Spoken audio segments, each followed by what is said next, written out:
যতদিন আমার ফিলিস্তিনের ভাইদের শহীদের রক্তের বদলা না নিতে পারবো ততদিন আমরা ক্ষান্ত হব না ইনশাআল্লাহ।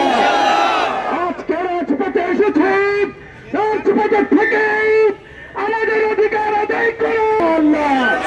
আল্লাহ তাআলা আমাদেরকে তৌফিক দান করুন, আমিন। ওয়া আখিরু দাওয়ানা আলহামদুলিল্লাহি রাব্বিল আলামিন।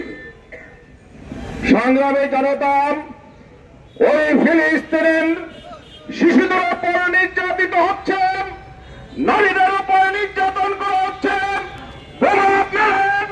মুসলিমদেরকে হত্যা করা হচ্ছে।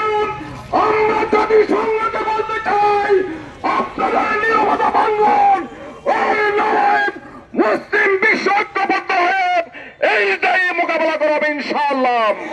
সংগ্রামী জনতা, এ পর্যায়ে বক্তব্য রাখছেন মহানগরীর সংগ্রামী নায়েব আমির, গাজীপুর সদরের সংগ্রামী জনতা জনাব মোহাম্মদ হোসেন আলী। বক্তব্য রাখছেন জননেতা জনাব হোসেন আলী। আউযু বিল্লাহি মিনাশ শাইতানির রাজিম, বিসমিল্লাহির রহমানির রহিম। সম্মানিত বিক্ষুব্ধ জনতা, আপনারা জানেন যে ইসরায়েল এই মাহে রমজানে আমাদের মুসলমান ভাইদের উপরে নির্বিচারে হামলা করে শত মুসলমান ভাইদেরকে নিহত করেছে, শহীদ করেছে। সম্মানিত উপস্থিতি, এই সময়ে যুদ্ধবিরতির চুক্তি ছিল, সেই চুক্তিকে তারা ভঙ্গ করেছে।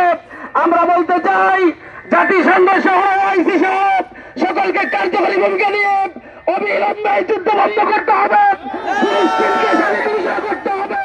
সম্মানিত উপস্থিতি, বিশ্ববিবেককে বলতে চাই, মুসলমানেরা বদল শিখেছে, বদলের যুদ্ধ দেখেছে, যে বদল মুসলমানরা 313 জন 1000-এর বিরুদ্ধে যুদ্ধ